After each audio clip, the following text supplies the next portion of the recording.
Assalamu alaikum. Avez-vous déjà réfléchi à l'impact que les relations ont sur votre foi et votre bien-être mental?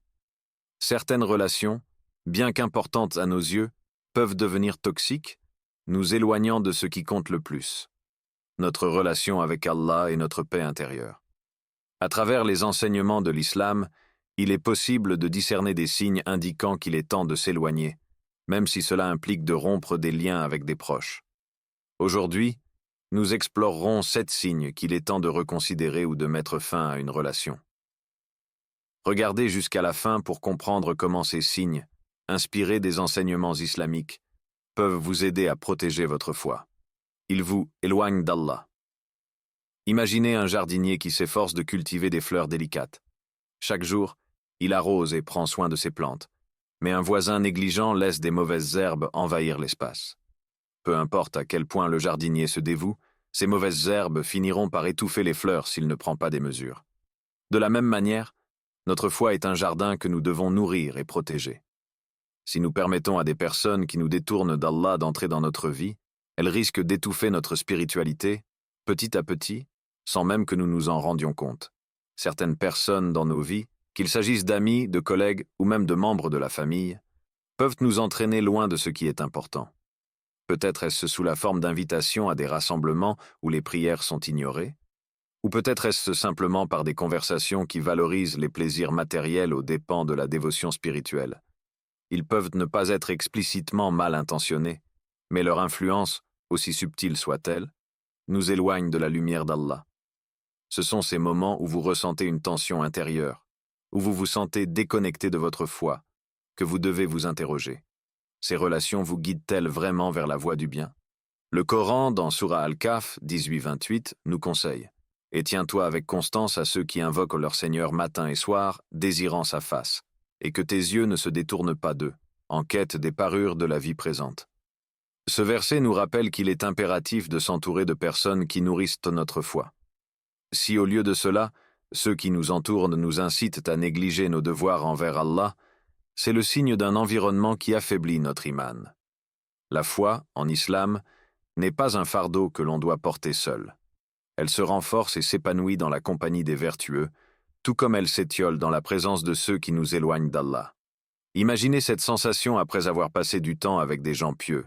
Votre cœur est léger, vos prières semblent plus sincères, et vous ressentez un lien profond avec Allah. À l'inverse, après un moment avec des gens qui dévalorisent ou minimisent l'importance de la foi, vous pourriez ressentir un poids, un désalignement spirituel. Il devient alors évident qu'il faut choisir avec soin les personnes qui nous entourent. Celles qui vous encouragent à poursuivre la voie d'Allah, à prier avec ferveur, à agir avec droiture, sont les compagnons qui illuminent le chemin de votre spiritualité. Ils sont violents ou abusifs. Imaginez que votre cœur est un vase fragile, conçu pour contenir l'amour, la compassion et la paix. Chaque mot violent, chaque geste de maltraitance, chaque attaque émotionnelle fissure ce vase un peu plus. L'islam nous enseigne que ce vase, symbolisant la dignité humaine, doit être préservé à tout prix. Toute forme d'abus, qu'il soit physique, émotionnel ou psychologique, est une violation de cette dignité précieuse. Loin de renforcer l'amour ou la compassion, l'abus détruit l'âme, laissant des cicatrices profondes et invisibles. Dans notre religion, la protection de l'intégrité physique et émotionnelle est essentielle. Le prophète Muhammad, paix et bénédiction sur lui, a enseigné « Il ne doit y avoir ni mal ni réciprocité du mal ». Hadith rapporté par Ibn Majah. Cela signifie qu'il n'y a jamais de justification pour la violence ou l'abus dans une relation. L'abus, qu'il soit subtil par des mots blessants, ou évident par des actes de violence, est un péché grave, une trahison des valeurs islamiques fondamentales. Pensez aux dégâts invisibles causés par un environnement abusif. L'estime de soi s'effrite, la peur prend racine, et la confiance en soi disparaît. Pourtant, dans les premiers moments, on ne remarque souvent pas la destruction qui se prépare. Il arrive que les victimes se sentent coupables, pensant qu'elles méritent dans cette violence, ou qu'elles sont incapables de s'en échapper. Mais l'islam enseigne autre chose. Allah ne tolère aucune forme d'oppression, et il ne souhaite pas que ses serviteurs vivent dans la souffrance. L'abus va au-delà du mal physique. Une parole dégradante ou un comportement de manipulation émotionnelle peut être tout aussi destructeur que des coups. L'islam encourage l'amour, le respect mutuel et la bienveillance dans toutes les relations, qu'elles soient familiales, amicales ou conjugales. Une relation abusive, quelle qu'en soit la forme, va à l'encontre de ces principes. En demeurant dans une telle relation, on finit par s'éloigner de soi-même, de sa dignité, et finalement de la miséricorde d'Allah. Prendre la décision de quitter une relation abusive n'est pas une faiblesse, mais un acte de courage. C'est reconnaître que vous méritez mieux, que vous êtes une âme créée par Allah, avec un droit à la paix et au respect. Allah dit dans le Coran, « Et ne vous laissez pas pousser à la destruction par vos propres mains. » Sourate Al-Baqarah 295. En d'autres termes, sauvegardez votre dignité, préservez votre bien-être et éloignez-vous de ceux qui vous oppriment. Personne ne mérite de vivre dans la crainte ou la souffrance, et l'islam nous offre des moyens de protection contre toute forme d'injustice. Si vous êtes dans une relation où l'abus est présent, ne restez pas silencieux. Cherchez de l'aide. Tournez-vous vers Allah pour la force, et mettez fin à cette oppression. Allah vous a créé avec honneur, et il vous protège de toute forme de mal. Ils encouragent des comportements péchés. Imaginez marcher sur une route claire et bien définie, bordée de lumière, vous guidant vers une destination paisible. Maintenant, imaginez que quelqu'un à vos côtés vous propose sans cesse de vous écarter de cette voie, vous attirant vers des chemins sombres, incertains, remplis de tentations. C'est ainsi que l'influence des personnes autour de nous peut soit nous renforcer dans notre foi, soit nous en détourner progressivement, sans que nous nous en rendions compte. Un véritable ami en islam est celui qui vous encourage à faire le bien, à rester sur la voie droite et à accomplir des actes qui rapprochent de la miséricorde d'Allah. Si, au contraire, quelqu'un dans votre entourage vous incite régulièrement à des comportements illicites ou à négliger vos obligations religieuses, c'est un signe clair qu'il est temps de réévaluer cette relation. Le Coran, dans Surah Al-Maïda 5.2, nous enseigne « Et entraidez-vous dans la bienfaisance et la piété. Ne vous entraidez pas dans le péché et la transgression. » Ce verset est un rappel puissant que nos relations doivent être fondées sur le soutien mutuel dans les actions vertueuses, et non sur la complicité dans les comportements qui offensent Allah. En d'autres termes, ceux qui vous encouragent à négliger vos prières, à mentir, à tromper ou à commettre toute forme de péché, mettent non seulement votre relation avec eux en péril, mais aussi votre lien précieux avec Allah. Les mauvaises influences, même subtiles, peuvent avoir un impact profond sur votre moralité et votre comportement. Cela commence souvent par de petites actions, comme manquer une prière pour une activité soi-disant plus importante, ou par des plaisanteries sur des comportements contraires aux enseignements islamiques. Mais avec le temps, ces influences peuvent transformer votre perspective, brouillant les frontières entre le bien et le mal.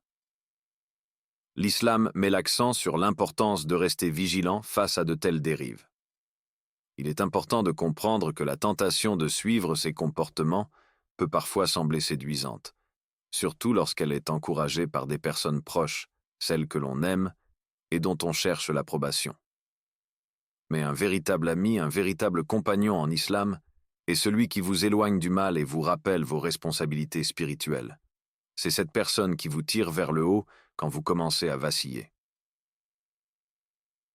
Pensez à l'exemple des compagnons du prophète Mohammed, paix et bénédiction sur lui.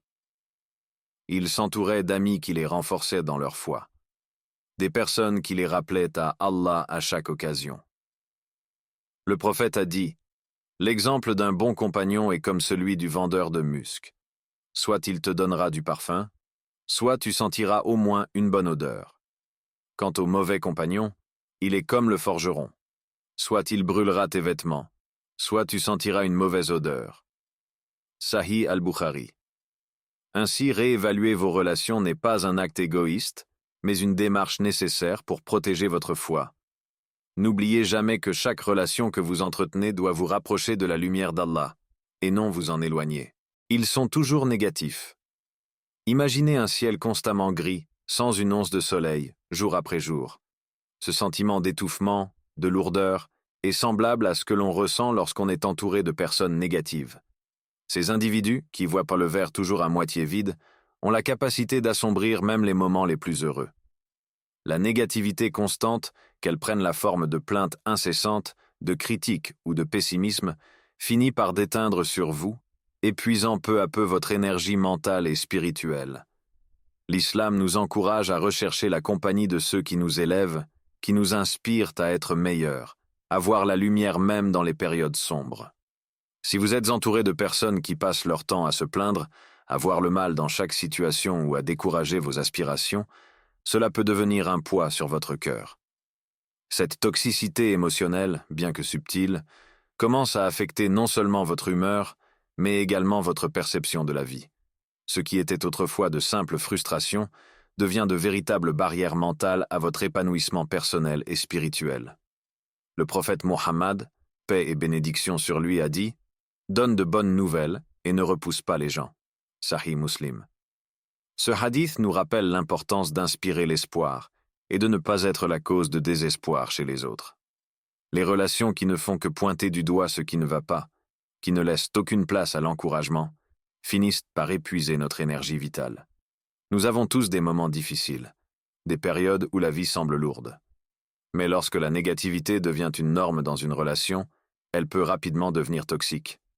Ces individus, souvent involontairement, vous tirent vers le bas. Leurs paroles pessimistes sapent votre motivation. Leurs critiques incessantes étouffent vos ambitions. Et leurs doutes constants vous empêchent de voir le potentiel qui se trouve en vous et autour de vous. Être entouré de personnes positives, en revanche, peut transformer votre vie. Ces amis vous rappellent que, malgré les épreuves, il y a toujours de l'espoir. Ils vous encouragent à persévérer, à chercher des solutions plutôt que de se perdre dans les problèmes. Leur optimisme est comme un rayon de soleil qui perce à travers les nuages sombres, vous aidant à voir la lumière au bout du tunnel. Le Coran nous enseigne de « Ne désespérez pas de la miséricorde d'Allah » Sourate Az-Zumar 39-53, et il en va de même pour notre attitude face à la vie. Les relations saines sont celles qui nous aident à garder foi en Allah, en nous-mêmes et en l'avenir. Si quelqu'un dans votre entourage répand constamment le désespoir et la négativité, cela peut non seulement affecter votre humeur, mais aussi affaiblir votre spiritualité. Il devient crucial de reconnaître ces signes et de faire un choix conscient pour préserver votre bien-être mental et spirituel. Au lieu de vous laisser entraîner par les vagues de pessimisme, entourez-vous de ceux qui vous inspirent à voir le bon côté des choses. Ceux qui illuminent votre chemin avec des paroles de réconfort et de sagesse, vous rappelant que chaque épreuve est une opportunité de croissance et que chaque défi peut être surmonté avec foi et persévérance. Ils sont jaloux de vos réussites. Imaginez un jardin luxuriant où les fleurs poussent avec abondance et éclat. Mais à côté, il y a un autre jardin où les plantes semblent flétrir, et son propriétaire, au lieu de prendre soin de ses propres fleurs, passe son temps à jalouser la beauté de votre jardin. La jalousie est exactement cela, un poison qui ne nourrit pas mais qui détruit, non seulement celui qui l'éprouve, mais aussi celui qui en est la cible. Dans les relations, l'envie peut rapidement semer des graines de discorde et de ressentiment, faisant basculer même les liens les plus forts dans l'amertume et la méfiance. L'islam met en garde contre l'envie, ou hasad, comme une émotion corrosive qui peut détruire les cœurs et briser les relations.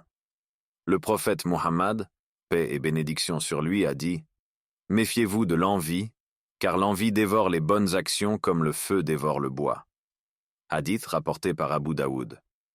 Cette image forte montre à quel point la jalousie peut être destructrice. Plutôt que de célébrer vos succès et vos bénédictions, ceux qui sont envieux ressentent de l'amertume à chaque fois que vous progressez. Ils transforment vos victoires en une source de frustration pour eux-mêmes, créant une atmosphère toxique dans la relation. Il peut être difficile de reconnaître la jalousie chez ceux qui sont proches de nous, car elle se cache souvent derrière de faux sourires ou des compliments en demi-teinte. Pourtant, les signes finissent par apparaître. Peut-être qu'au lieu de célébrer vos réussites, ils minimisent vos efforts, ou pire, vous font sentir coupable de vos propres bénédictions. Plutôt que de vous encourager à aller de l'avant, ils essaient de vous ramener en arrière, d'une manière subtile, par des critiques ou des remarques passives agressives. Au lieu de ressentir de la joie pour vous, ils se sentent diminués par votre succès. Le prophète Mohammed, paix et bénédiction sur lui, nous a mis en garde contre l'envie, car elle mène à la haine et à la division. Une relation saine, en revanche, est fondée sur le soutien mutuel et la joie partagée. Vos amis et votre famille devraient être vos plus grands alliés dans la vie, ceux qui applaudissent à vos réussites, qui prient pour que vous soyez encore plus bénis, et qui vous inspirent à viser encore plus haut. Si, au lieu de cela, vous ressentez des tensions à chaque nouvelle bénédiction dans votre vie, c'est peut-être le signe que cette relation est infectée par l'envie. Dans une relation où règne la jalousie, la confiance s'effondre. Vous commencez à marcher sur des œufs, à cacher vos succès de peur de provoquer une réaction négative. Mais est-ce cela une relation saine? Non. Allah, dans sa sagesse, nous donne des bénédictions à des moments précis de notre vie, et ces bénédictions doivent être célébrées, pas cachées. Entourez-vous de personnes qui, au lieu de nourrir la jalousie, nourrissent la gratitude et le contentement, car ce sont elles qui vous élèveront véritablement. Si vous sentez que quelqu'un dans votre entourage est jaloux de vos réussites, il est peut-être temps de reconsidérer la place que cette personne occupe dans votre vie. La jalousie, comme le poison, peut se répandre rapidement si elle n'est pas traitée. Mais en prenant du recul et en choisissant de s'entourer de personnes bienveillantes et sincères, vous protégerez non seulement votre succès, mais aussi votre cœur. Il ne respecte pas vos limites. Imaginez une maison entourée d'une clôture. Cette clôture représente vos limites personnelles, émotionnelles, physiques et mentales. Tout comme une clôture délimite l'espace où vous vous sentez en sécurité, vos limites établissent les zones de respect dans vos relations. Lorsque quelqu'un franchit cette barrière sans votre permission, c'est une violation non seulement de votre espace personnel, mais aussi de votre confiance. Le respect des limites est le fondement même d'une relation saine. Sans ce respect, toute interaction devient une source d'inconfort, de frustration et parfois de douleur. En islam, le respect des limites est non seulement encouragé, mais il est également vu comme une vertu essentielle. Le prophète Muhammad, paix et bénédiction sur lui, a enseigné: parmi les traits de la perfection de la foi d'un homme, il y a le fait de laisser ce qui ne le concerne pas. Hadith rapporté par Tirmidhi. Cette parole prophétique met en lumière l'importance de ne pas s'immiscer dans les affaires d'autrui ou de forcer quelqu'un à franchir des frontières qu'il a fixées pour son propre bien-être. Ignorer ces frontières, qu'elles soient physiques ou émotionnelles, démontre un manque de respect fondamental et de considération pour l'autre personne. Dans une relation saine, chacun doit pouvoir définir et maintenir des limites sans craindre d'être jugé, ignoré ou ridiculisé. Peut-être avez-vous déjà vécu une situation où quelqu'un dans votre entourage, qu'il s'agisse d'un ami ou d'un membre de la famille, a constamment ignoré vos besoins. Peut-être qu'ils ont envahi votre espace personnel, exigé plus de temps ou d'attention que vous ne pouviez offrir, ou ont ignoré vos signaux de détresse émotionnelle. Ces comportements sont des signes que la personne ne respecte pas vos limites et, par conséquent, ne vous respecte pas pleinement en tant qu'individu. Il est crucial de comprendre que fixer des limites n'est pas un signe d'égoïsme ou de froideur. Au contraire, c'est un acte de préservation de soi, un moyen de protéger votre équilibre mental et spirituel. Les relations dans lesquelles les limites sont constamment piétinées vous laissent épuisé, vidé et émotionnellement vulnérable. Elles créent une dynamique toxique où vous vous sentez obligé de toujours céder ou de compromettre vos besoins pour satisfaire les autres. D'un autre côté, les relations où vos limites sont respectées sont celles où vous vous sentez en sécurité, valorisé et entendu. Celles où les deux parties reconnaissent les besoins de l'autre et les honorent. Ce respect mutuel renforce non seulement l'estime de soi, mais aussi la qualité et la durabilité de la relation. Si quelqu'un dans votre vie ne parvient pas à respecter vos limites, il est essentiel de réévaluer cette relation. Parce qu'à long terme, le respect des frontières est essentiel à votre bien-être, et chaque individu a le droit de protéger son espace personnel. En fin de compte, vous devez vous entourer de personnes qui respectent vos limites, car c'est là que se trouve la véritable valeur d'une relation. Il manque d'intégrité. Imaginez une construction sans fondation solide. À la première tempête, elle s'effondrerait, car elle n'est pas soutenue par des bases fiables. De la même manière, l'intégrité est la fondation de toute relation saine. Elle repose sur des valeurs telles que l'honnêteté, la fiabilité et le respect des engagements. Lorsque ces éléments sont absents, la relation devient instable et précaire, exposée aux aléas de la méfiance et du doute. Lorsque vous êtes entouré de personnes qui manquent d'intégrité, cela peut créer un climat d'anxiété et de frustration. Parfois, ce peut être subtil. Un ami qui oublie systématiquement ses promesses, un collègue qui déforme la vérité pour son propre avantage, ou même un membre de la famille qui cache des choses importantes. Ces comportements, bien qu'apparemment mineurs, finissent par miner la confiance. Chaque mensonge, chaque trahison, même involontaire, laisse une cicatrice dans la relation, remettant en question la sincérité des interactions futures. Le prophète Muhammad, paix et bénédiction sur lui, a averti. Les signes de l'hypocrite sont 3. Lorsqu'il parle, il ment. Lorsqu'il fait une promesse, il rompt. Et lorsqu'on lui confie un secret, il trahit. Sahih Bukhari. Ces paroles nous rappellent que l'intégrité n'est pas simplement un choix, mais un pilier de la foi. Il est donc essentiel de prêter attention à ceux qui vous entourent. Si quelqu'un trahit votre confiance de manière répétée, il est temps de réfléchir sérieusement à cette relation. Le manque d'intégrité peut transformer chaque interaction en un terrain miné, où la crainte de la trahison ou du mensonge devient une constante. Avoir des relations avec des personnes honnêtes et dignes de confiance est vital non seulement pour votre paix d'esprit, mais aussi pour votre développement personnel. Ces individus sont des soutiens précieux dans les moments difficiles, car vous savez qu'ils seront là pour vous, non pas pour vous tromper, mais pour vous encourager et vous soutenir. La confiance, une fois brisée, est difficile à reconstruire. Cela nécessite des efforts, du temps, et souvent, des échecs répétitifs pour espérer rétablir ce qui a été perdu. Il est également important de se rappeler que l'intégrité est contagieuse. En vous entourant de personnes honnêtes, vous encouragez un environnement où l'intégrité est valorisée et respectée. Cela contribue non seulement à votre propre croissance spirituelle, mais aussi à celle des personnes autour de vous. Chaque relation est une opportunité d'apprendre et de grandir ensemble. Choisir de s'entourer de personnes dignes de confiance vous aidera à bâtir un réseau de soutien solide, capable de résister aux tempêtes de la vie. Ainsi, si vous vous retrouvez entouré de personnes qui trahissent votre confiance ou mentent sans cesse, prenez un moment pour évaluer la place qu'elles occupent dans votre vie. Votre bien-être émotionnel et spirituel mérite d'être nourri par des relations basées sur l'intégrité et la confiance. Dans la vie, les relations que nous entretenons façonnent grandement notre chemin spirituel. Si vous remarquez ces signes dans vos relations, qu'il s'agisse d'amis ou de membres de votre famille, il est peut-être temps de reconsidérer ces liens pour préserver votre foi et votre bien-être mental. Faites confiance à Allah pour vous guider vers des relations plus saines, qui vous rapprocheront de lui et vous offriront paix et soutien.